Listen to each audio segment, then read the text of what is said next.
Hola gente, ¿cómo están? En el video del día de hoy tenemos otro ejercicio de final de la materia cálculo en varias variables, o cálculo 2 o cálculo multivariable para la universidad. Este es un ejercicio de final que se ha tomado en el año 2019 y va de la siguiente manera. Nos piden calcular el flujo del campo f, que el campo f es x más coseno de y menos z cuadrado, 1 menos x cubo, x a la quinta, a través de la superficie S, que es x cuadrado más y cuadrado más z cuadrado igual 1, con z menos y menor o igual que 0, orientada según el campo de vectores normales unitarios n, tal que n en 0, 0, menos 1 es igual a 0, 0, menos 1. Lo primero que tenemos que hacer en estos casos es ver lo que nos pide el ejercicio y qué podemos aplicar. Como podemos ver, aquí nos piden que calculemos el flujo. Si recuerdan o si no lo saben, el flujo es una integral de superficie. Entonces tenemos que calcular la integral de superficie del campo vectorial f sobre la superficie S. Entonces, lo que nos convendría hacer aquí es graficar la superficie S y ver cómo se comporta para ver cómo podemos calcular la integral de superficie. Bueno, la superficie S está compuesta por x cuadrado más y cuadrado más z cuadrado igual 1, que es una esfera de radio 1 centrada en el 0, 0, 0, como pueden ver aquí. Y además nos dice que z menos i es menor o igual que 0. Entonces z menos i es un plano, ¿ok? Como lo pueden ver aquí. Como nos dice que z menos i tiene que ser menor o igual que 0, los valores que va a tomar van a ser los valores de abajo, porque tiene que ser menor o igual que 0. Entonces va a tomar los valores que están debajo de la mitad de la esfera. Bueno, aquí en este dibujo se ve un poco mejor nuestra superficie S, que es toda esta que tenemos aquí, ¿sí? La parte inferior de la esfera, porque el plano z menos i es menor o igual que 0. El plano es esto que pasaba por acá. Entonces la intersección entre el plano y la esfera va a dar esta pequeña elipse que podemos ver aquí, ¿sí? Y tenemos que tomar los puntos que están abajo de la elipse, no arriba, no en la parte de arriba de la esfera que estaba acá, ¿sí? En la parte de abajo, porque nos dice que z menos i es menor o igual que 0. Y eso ocurre aquí abajo, ¿sí? Algo muy importante que tenemos que tener en cuenta es que nos dice que x cuadrado más y cuadrado más z cuadrado es igual a 1. Como este es igual a 1, ¿sí? Quiere decir que va a tomar solamente los puntos de la esfera que podemos ver aquí, no lo que está adentro, solamente la frontera. ¿Qué quiere decir eso? Que si nosotros tenemos una pelota, es decir, una esfera, y la cortamos al medio con una sierra, adentro va a estar hueco, solo va a haber aire, ¿sí? Lo que vamos a ver por fuera es esto, ¿sí? Nada más que esto. No quiere decir que hay puntos dentro de la esfera, ¿sí? Adentro de la esfera está vacío. Eso es muy importante para lo que sigue, ¿ok? ¿Qué más nos pide? Nos pide que la normal de la superficie S, que ya la hemos definido aquí, en el 0, 0, menos 1, tiene que ser igual al 0, 0, menos 1. Muy bien, el punto 0, 0, menos 1 está más o menos aquí. ¿Sí? No lo copié, pero bueno. Y dice que la normal en este punto tiene que ser igual a 0, 0, menos 1. ¿Qué quiere decir? Entonces que el vector normal en este punto me va a dar otro punto que va hacia afuera, que es negativo, la tercera componente negativa, como la podemos ver aquí. Entonces, como es negativa, la normal saldría así, ¿sí? Entonces, ¿qué quiere decir esto? Que nuestros vectores normales van a apuntar hacia afuera, van a ser exteriores. Entonces, estos serían nuestros vectores normales. Hasta ahora tenemos eso, ¿sí? Vectores normales exteriores. Vamos a ver que es muy importante eso, ¿sí? Bueno, a nosotros nos piden que calculemos la integral de superficie del campo vectorial f sobre nuestra superficie S, que es esta que tenemos aquí. Bueno, como podemos ver, estamos trabajando con la mitad de una esfera, ¿sí? Con la mitad de una esfera. Entonces, cuando nosotros trabajamos con una esfera y nos piden calcular integral de superficie, básicamente lo que nos están pidiendo es que trabajemos con el teorema de Gauss o el teorema de la divergencia de Gauss, ¿sí? Vamos a copiar acá arriba, que tenemos que trabajar con Gauss. Muy bien. ¿Sí? Pero ¿cuál es el problema si trabajamos con Gauss? No podemos trabajar con Gauss en cualquier campo vectorial o en cualquier superficie. Debe cumplir ciertas condiciones, ¿sí? Bueno, La condición para trabajar con el teorema de Gauss es que el campo vectorial que tenemos debe ser C1, es decir, que debe tener derivadas parciales primeras continuas. Bueno, ahora vamos a ver que ese campo es C1, ¿sí? Con eso no hay problema. El campo F es C1. Además de ser C1, el campo vectorial, la superficie S debe ser cerrada. Y en eso vamos a trabajar ahora. Entonces, como podemos ver aquí, esta superficie que tenemos aquí es abierta. ¿Por qué? Porque dijimos que tenemos la esfera cortada a la mitad por el plano, ¿no? Y tomábamos la parte de abajo. Pero como la esfera es igual a 1, x cuadrado más y cuadrado más z cuadrado igual a 1, solo tomo los puntos que están afuera. Es decir, lo de la frontera, la parte de afuera. No toma nada que está adentro. Entonces, como dije recién, si esto es una pelota y la cortamos al medio, adentro está hueco, está vacío. Es decir, que le podemos echar agua y se va a llenar. Le podemos echar lo que sea y se va a llenar. Entonces, como está vacío, quiere decir que esto es abierto. Si nosotros lo cortamos, como está cortado ahora, podemos ver el interior, está abierto. Entonces no podríamos trabajar con el teorema de Gauss en esta superficie. Pero lo que se puede hacer es cerrar esta superficie. Vamos a cerrar esta superficie para poder trabajar con Gauss. ¿Cómo cerramos esta superficie? Aquí tenemos una elipse, ¿no? Bueno, vamos a esta elipse, vamos a tomarla como la tapa de la superficie esta que tenemos acá. Entonces lo vamos a cerrar de esta manera. Le vamos a agregar una tapita, ¿sí? Y a esta tapita que estamos acá copiando, vamos a llamarla S1. ¿Sí? Y ahora vamos a ver qué vamos a hacer con esto. Entonces, nuestra superficie S va a ser lo que teníamos al principio, más la superficie S1 que acabamos de copiar aquí, que es la que cerramos. ¿Sí?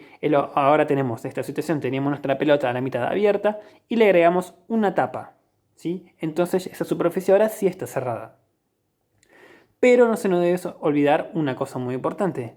Nos decía que nuestra normal, el 0, 0, menos 1, era igual a 0, 0, menos 1. Es decir, que dijimos que la normal exterior.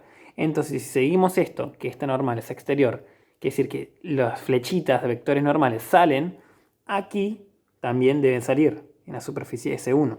¿Y qué quiere decir esto? Bueno, es muy sencillo, que esta normal es exterior, es decir, que va a tener tercer componente positiva. Es muy importante, es normal hacia arriba, indica tercer componente positiva. Normal hacia abajo indica tercer componente negativa, como aquí. Pero en esta nueva S1 la normal debe ser hacia arriba, con tercer componente negativo. Entonces, ahora tenemos otra superficie S, ¿sí? La S era la original que nos daba el ejercicio, pero nosotros le agregamos la S1, que es la tapa para poder usar Gauss. Entonces, nos va a quedar la superficie S, o sea, la integral de superficie del campo vectorial F sobre la superficie S, que era la original, más la integral de superficie de S1, que es la que acabamos de copiar, ¿sí? F del campo vectorial F, obviamente, ¿no? Entonces, dijimos que esta normal va hacia arriba o hacia abajo. Hacia abajo, como copiamos acá. Normal hacia abajo. Y esta de aquí, la S1, la nueva, la tapa, la que acabamos de cerrar, va a ir hacia arriba. Entonces, normal hacia arriba. Esta va a ser nuestra nueva superficie S. Bueno, seguimos. Lo que nos dice el teorema de Gauss o el teorema de la divergencia de Gauss es que la integral doble, es decir, la integral de superficie del campo vectorial F sobre la superficie S es igual a la integral triple sobre W de la divergencia de F diferencial volumen. Bueno, recién dijimos que nuestra nueva superficie S que la acabamos de cerrar iba a quedar de la siguiente manera. Iba a ser la integral de superficie del campo vectorial F sobre S más la integral de superficie del campo vectorial F sobre S1, ¿ok? Donde la integral de superficie en la superficie S tenía la normal para abajo, mientras que la integral de superficie de S1 tenía la normal hacia arriba. Y todo esto va a ser igual a la integral triple sobre W de la divergencia de F. No nos tenemos que olvidar que nosotros hemos agregado una tapa a la superficie S, es decir, hemos agregado la superficie S1, pero a nosotros originalmente nos pedían que calculemos la integral de superficie de f sobre la superficie S. Entonces, no nos tenemos que olvidar cuál es nuestro objetivo. Nuestro objetivo principalmente es calcular la integral sobre S. Por lo tanto, podemos pasar la integral sobre S1 a restar del otro lado, ¿sí? Entonces nos va a quedar la integral de superficie del campo F sobre S va a ser igual a la integral triple menos la integral doble sobre S1. Algo muy importante es que la región W que acabamos de mencionar es lo que está adentro, ¿sí? Es lo que está adentro de la esfera. Nosotros hemos cerrado la mitad de la esfera, ¿no? Entonces, el volumen que está adentro, todo lo que está dentro de la esfera, va a ser W. Por lo tanto, S sería la frontera de W. Ya he dicho todo esto, ya podemos empezar a calcular.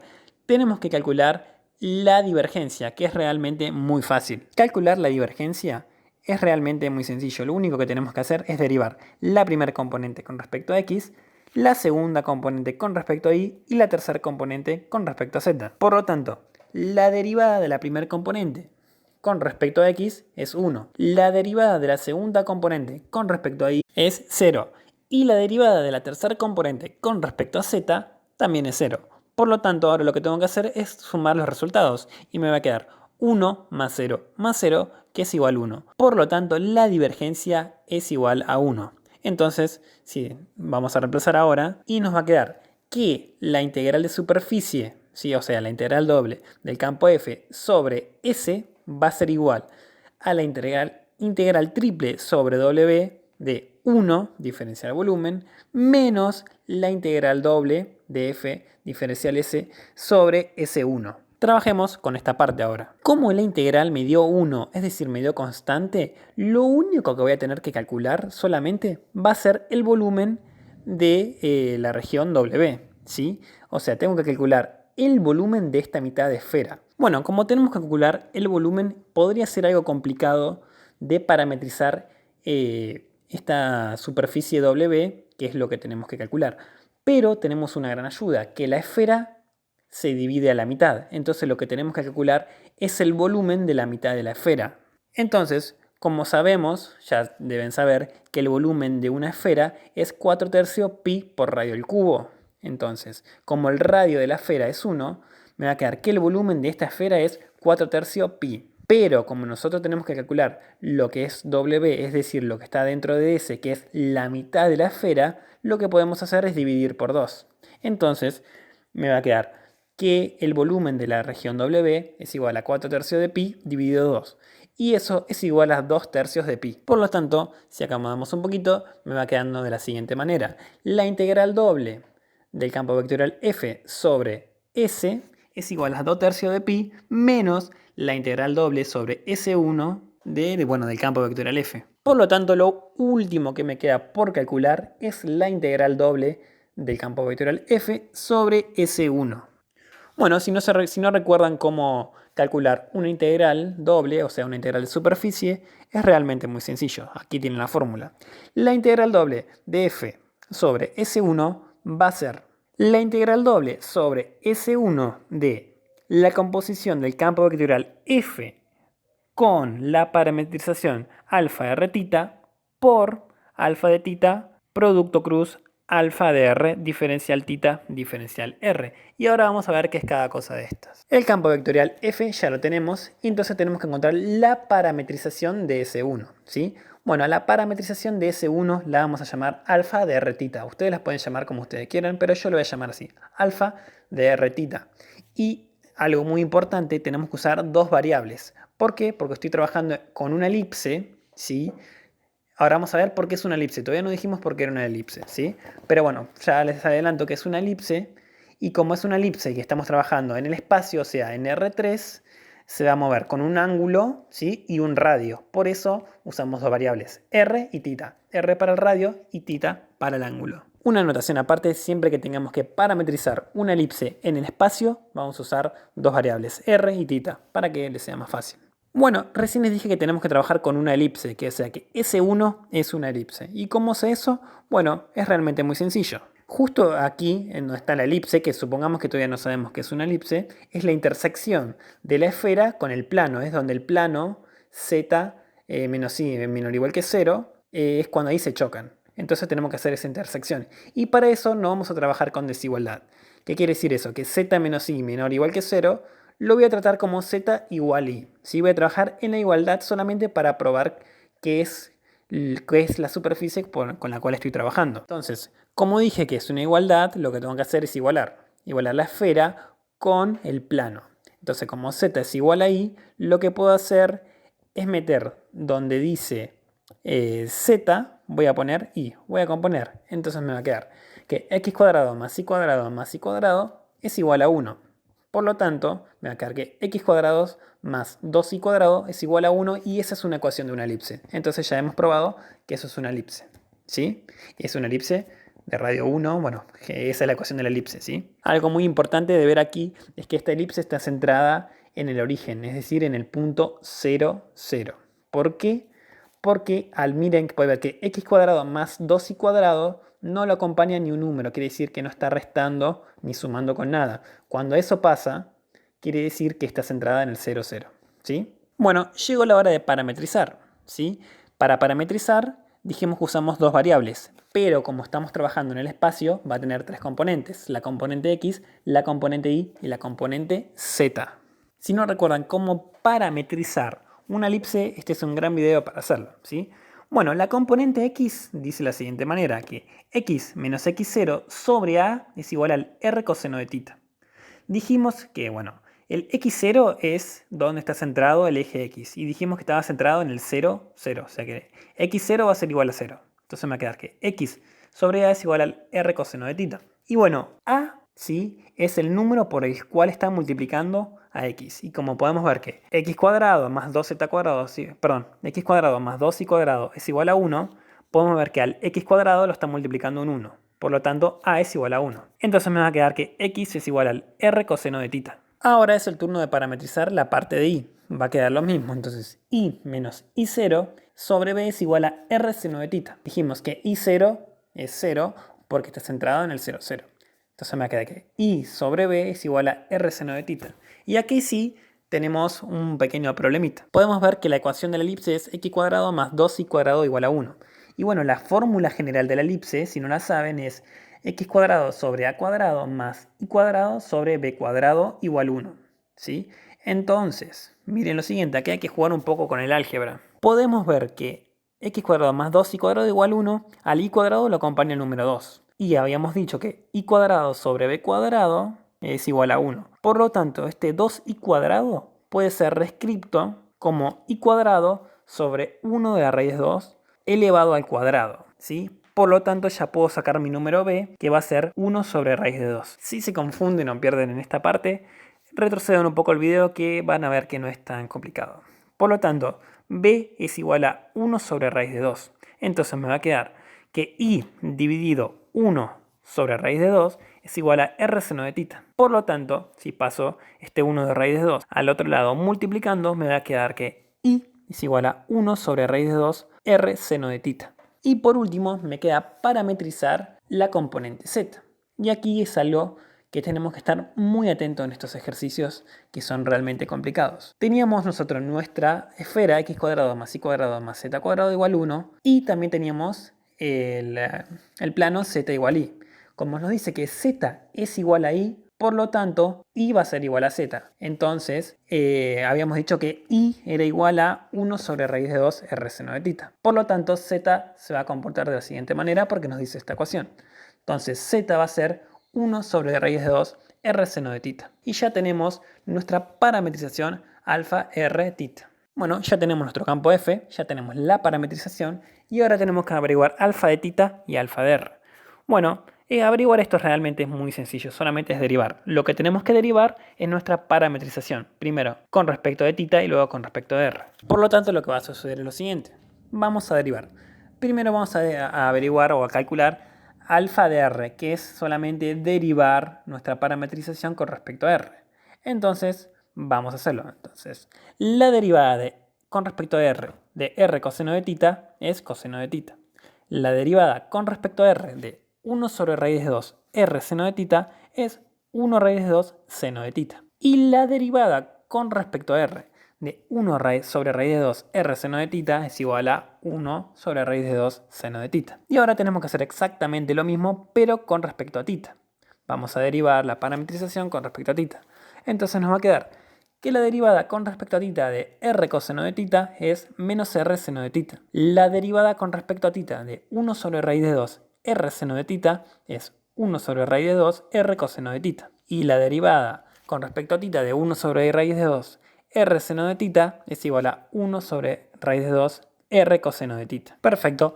Y ahora lo que nos queda averiguar es el producto cruz entre estos dos vectores que acabamos de averiguar. ¿Sí? Eso es lo que nos pide la fórmula. Entonces, hacer el producto cruz de esto realmente es muy sencillo.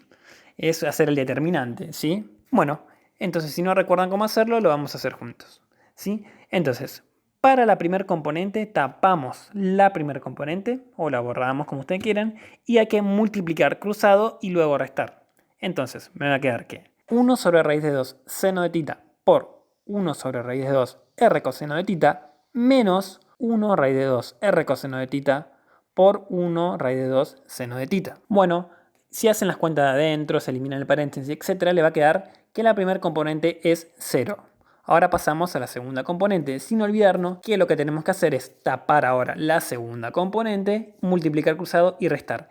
Y al final le van a cambiar el signo al resultado. Si es más, le van a poner menos, si es menos, le van a poner más, ¿sí? Entonces, hacemos lo mismo que recién, multiplicamos cruzado. Entonces, me va a quedar que coseno de tita por 1 sobre raíz de 2 r coseno de tita menos r seno de tita por 1 raíz de 2 seno de tita. Bueno, si hacen lo mismo que recién, hacen las cuantitas de adentro, trabajan esas operaciones, eliminan el paréntesis y al final le cambian el signo, le va a quedar que la segunda componente es 1 sobre raíz de 2 por r. Y hacemos lo mismo con la tercera componente. Tapamos la tercera componente, multiplicamos cruzado y restamos. Entonces me va a quedar que coseno de tita por 1 sobre raíz de 2 r coseno de tita menos r seno de tita por 1 sobre raíz de 2 seno de tita. ¿Sí? Y lo mismo, trabajan con las cuantitas de dentro y le va a quedar que esto es igual a menos 1 sobre raíz de 2 por r. Entonces ya tenemos nuestro vector normal de la superficie S1, ¿sí? Que es 0 menos 1 raíz de 2 por r y 1 sobre raíz de 2 por r. Y aquí tenemos que parar un poquito, así hacer una aclaración. Habíamos dicho que la normal de la superficie S1 tiene que ser exterior, es decir, que tiene que ir hacia arriba. Por lo tanto, tiene que tener tercer componente positiva. Y la normal, que es la que acabamos de averiguar, tiene tercer componente positiva. Por lo tanto, respeta la orientación y no hay que cambiar el signo después. ¿Sí? Eso es muy importante, no se pueden olvidar de todas estas cositas. Y bueno, ya tenemos todos nuestros datos, ¿sí? Lo único que nos queda hacer ahora es hacer la composición y calcular la integral doble. Y bueno, vamos con ello. Se me está olvidando algo muy importante, ¿entre qué valores se van a mover las integrales, o sea, los límites de integración? Bueno, realmente esto es muy sencillo, ¿sí? Como es una elipse que tiene ecuación x cuadrado más 2y cuadrado igual a 1, el radio es 1, por lo tanto, r se va a mover entre 0 y 1. Y como es una elipse que da toda la vuelta, como podemos ver, tita va a ir entre 0 y 2pi. Por lo tanto, nuestro límite de integración va a ser de 0 a 2pi para tita y para r de 0 a 1. ¿Sí? Y ahora ya podemos proceder a calcular la integral doble, ¿sí? Tenemos que componer nuestro campo f con la parametrización que encontramos. Y luego hacer el producto punto, o sea, componente a componente, de la normal que ya también la encontramos, ¿sí? La normal, recuerde que es la derivada de tita por la derivada de r, ¿sí? Y aquí algo muy importante. Yo lo que primero hago siempre, para tratar de hacer menos cuentas siempre, es copiar la normal. Como podemos ver, la normal es 0 menos 1 sobre raíz de 2r, 1 sobre raíz de 2r. Como la primera componente es 0, ¿sí? Aquí como pueden ver es 0, después este 0 va a tener que multiplicar con otro número del otro lado, ¿sí? Porque este es un producto punto. Pero yo ya sé que me va a dar 0, ¿sí? Así que en la primera componente, ¿okay? La primera componente de la parametrización voy a poner un asterisco porque después, sea el número que sea, lo voy a multiplicar por 0 y me va a dar 0. Así que ya directamente me ahorro trabajo. Y ahora sí seguimos con las otras dos componentes de la parametrización. Una forma de no perderse aquí, y siempre lo que digo, es copiar el campo f tal cual está, ¿sí? Lo copiamos tal cual está y reemplazamos. Donde tenemos una x, vamos a poner r coseno de tita. Donde tenemos una y, vamos a poner 1 sobre raíz de 2 r seno de tita. Y donde tenemos una z, voy a poner 1 sobre raíz de 2 r seno de tita. Por lo tanto, hago la composición, ¿sí? Y me va a quedar que, bueno, el primero dijimos que era asterisco, la segunda componente me va a quedar 1 menos r cubo coseno cubo de tita, y la última me va a quedar r quinta coseno quinta de tita por el vector normal que era 0 menos 1 raíz de 2r, 1 raíz de 2r, diferencial r, diferencial tita, ¿sí? Entonces, aquí lo que hay que hacer es multiplicar, como es un producto punto, es multiplicar componente a componente y luego sumar. Eso lo pueden hacer ustedes tranquilamente, que es muy sencillo, ¿sí? Así que voy a poner directamente el resultado final para ya poder integrar. Bueno, si hicieron las cuentitas, van a ver que le va a quedar la integral doble, entonces de 0 a 2pi y de 0 a 1, de menos 1 sobre raíz de 2 por r, más 1 sobre raíz de 2 por r a la cuarta coseno cubo de tita, más 1 raíz de 2 r a la sexta coseno quinto de tita, diferencial r, diferencial tita. Bueno, lo que tenemos que hacer aquí es integrar primero con respecto a r. Integrar todo esto con respecto a r. Y bueno, entonces me va a quedar la integral de 0 a 2pi. Entonces, la integral de menos 1 sobre raíz de 2 por r, con respecto a r, obviamente es menos r al cuadrado sobre la raíz de 2 por 2, ¿sí? Después seguimos. Entonces, la integral con respecto a r de 1 sobre raíz de 2 r a la cuarta coseno cubo de tita es igual a 1 sobre raíz de 2 coseno al cubo de tita por r a la 5, perdón, sobre 5. Y la integral con respecto a r siempre, obvio, de 1 sobre raíz de 2 r sexta por coseno quinta de tita va a ser igual a 1 sobre raíz de 2 coseno quinta de tita por r a la séptima sobre 7. ¿Sí? Y esto hay que aplicar barrow entre 1 y 0. Bueno, si aplican barrow es realmente muy fácil, solamente hay que poner donde está r, vamos a poner el 1 y después restamos. Ya saben, aplicar barrow, si están en cálculo en variable, esta integral tiene que ser papa, la primera por lo menos, ¿sí? Y esto me va a quedar la integral que va de 0 a 2pi de menos 1 sobre 2 raíz de 2 más coseno cubo de tita sobre 5 raíz de 2 más coseno quinto de tita sobre 7 raíz de 2. Y esto es diferencial tita, obviamente. Si ahora tenemos que, luego de que aplicamos barra recién, nos quedó esto. Y ahora hay que integrar esto con respecto a tita. Ahora solamente hay que integrar con respecto a tita, que puede ser un poquito complicado esta, pero no es tanto. Sí, hay algunas que son peores. Entonces empecemos. La integral con respecto a tita de menos 1 sobre 2 raíz de 2 es menos 1 sobre 2 raíz de 2, obviamente, ¿no? Por tita. Ahora vendría la integral del coseno al cubo de tita sobre 5 raíz de 2. Y aquí sí hay que hacer unos pequeños cálculos aparte. Vamos a trabajar en un cálculo auxiliar con esta integral. Por lo tanto, podemos ver que la constante 1 sobre 5 raíz de 2 puede salir y solamente me va a quedar integrar coseno cubo de tita. Bueno, el coseno cubo de tita lo puedo reescribir, ¿sí? Como coseno cuadrado de tita por coseno de tita. Realmente, si no saben de resolver estas integrales, son dentro de todo fáciles, ¿sí? Son en los cursos, la pueden ver en cálculo 1, que generalmente se aprende a hacer esto, ¿sí? En cálculo en varias variables, esto ya tiene que estar recontra dominado. Seguimos entonces. Nos queda entonces la integral del coseno cuadrado de tita por coseno de tita. El coseno cuadrado de tita lo podemos reescribir, ya saben, como 1 menos seno cuadrado de tita. Entonces me va a quedar la integral de 1 menos seno cuadrado de tita por coseno de tita diferencial tita. Y aquí ya puedo aplicar, como pueden ver, sustitución.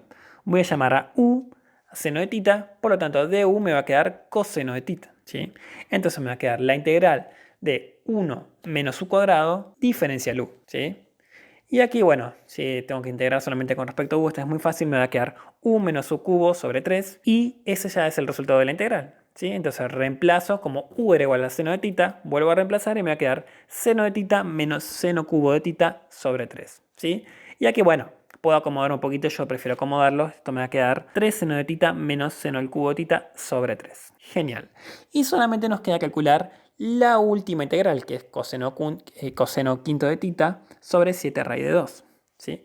Bueno, trabajamos en un cálculo auxiliar aparte de este y podemos ver que 1 sobre 7 raíz de 2 puede salir, porque está multiplicando y es una constante. Me va a quedar entonces integrar coseno quinto de tita diferencial tita, ¿sí? Voy a reescribir coseno quinto de tita como coseno cuarto de tita por coseno de tita. Entonces me va a quedar la integral del coseno cuarto de tita por coseno de tita. Y al coseno cuarto de tita decidí también reescribirlo como coseno cuadrado de tita al cuadrado, ¿sí? Entonces esto me va a quedar la integral del coseno cuadrado de tita al cuadrado por coseno de tita diferencial tita, ¿sí? Y vuelta, como hicimos hoy a coseno cuadrado de tita, lo voy a llamar 1 menos seno cuadrado de tita por las propiedades trigonométricas. Entonces me va a quedar la integral de 1 menos seno cuadrado de tita al cuadrado por coseno de tita. Y bueno, aplico sustitución de vuelta llamando u seno de tita diferencial u coseno de tita, ¿sí? Entonces esto me va a quedar 1 menos u cuadrado al cuadrado diferencial u, ¿sí? Esta es integral.